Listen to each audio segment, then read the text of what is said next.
Welcome back. Let's shift our attention now to a corporate. We are focusing on high-tech pipes. The stock is down 1%, but earlier this week, the company reported or released their Q3 update, and the company has announced that they've seen the highest sales volume in the December quarter with a growth of over 40%. The stock is flat today, down 1.3%, but in the last 1 year, it's seen a growth of close to about 55%. We're now joined by the company's executive director, Anish Bansal, on the show now.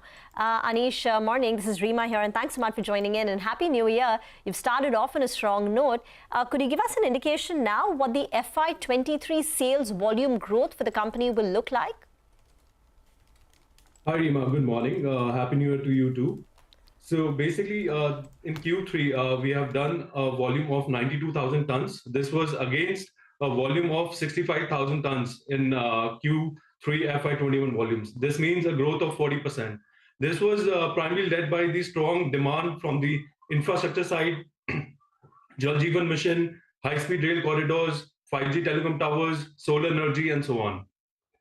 Okay, so what about FY24? What are you targeting in terms of volumes for FY24 since demand is so strong?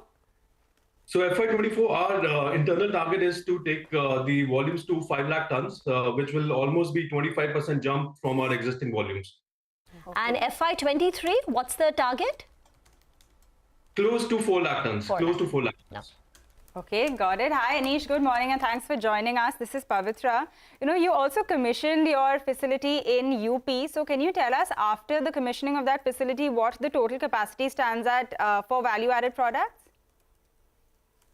Hi, Pavitra. So color coating line is a new vertical for the company. Basically, the applications is into the roofing, cladding, furniture, and doors and windows industry. This is a new product for us, and we are quite optimistic about this. With the new color coating line, our capacity of value-added products will be close to around 150,000 tons. So that will be almost 35% of our total product mix. And going forward, once the utilization and the ramp up happens, and we are hopeful to take this capacity further by FY24 and FY25. Further to what? From 35% to what? 35% to 50%, the total share of value-added products in the basket. And when do you think that will happen? By FY25. By FY, okay. Can you tell us what is the difference in the EBITDA per ton in your value-added products and the non-value-added products? So typically, there's a difference about 2,000 rupees per ton. The normal products, they get a EBITDA of around 2,500 to 3,000 rupees per ton, and the value-added products, they get the EBITDA between 4,500 to 5,000 rupees per ton. Okay, so 5,000 rupees per ton in terms of an EBITDA. Can this be expected by when? By FY24? By FY25. By FY25, you're looking at 5,000 rupees per ton, all right. Can you tell us, in terms of the debt, I think you have a little over 300 crores of debt on your books, if I'm not wrong. Yeah, that's do you plan to bring it down in the near term? So our internal target is to, make the company net debt free by FY25. A lot of capex that has happened over the last 4 to 5 years, it has come to a close end. And once the generation and the internal accruals they take place, I think we should be net debt free by FY25. This net debt free status will be through internal accruals only. You won't be looking to sell any non-core assets or anything.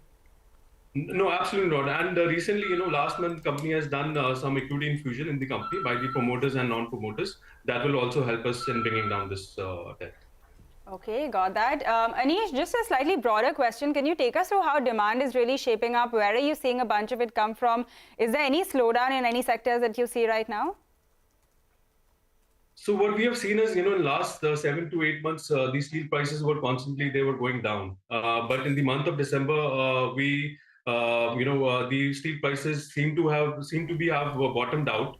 And once these are bottomed out, then the demand from our distributors and dealers, the restocking demand, that starts taking place. So Q4 and coming 2 to 3 years, we see a phenomenal growth in our sector, led by the infrastructure push, the private capex, and especially the Jal Jeevan mission by the central government. These will be the major demand drivers for the company and for industry.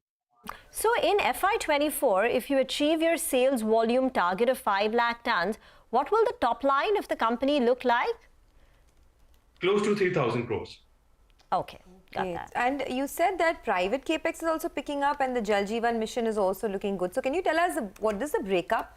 How much are you expecting government orders to be as a percentage of your overall revenues? How much would come in through the private route? So Jal Jeevan Mission, I think it will be, it will constitute about 10% of our total sales in FY24. And private capex, along with the demand from the EPC companies, I think this will be almost 20%. And 70% will be our B2C route, which will be through our distributors and dealers across 15 states in India. Okay, we will let you go on that note. Thanks a lot for joining in. Those are some really optimistic views coming in from High-Tech Pipes. They're looking at a 25% jump in their volumes in FY24. They have a target of 5 lakh tons. They're saying demand is very strong. And they're also looking to become net debt-free by FY25. So that's the internal target that they're working with. Let's take a short break. When we come back, we'll have Sunny Agarwal of SBI Securities to talk about the markets and what you can expect through the course of 2023. Stay with us.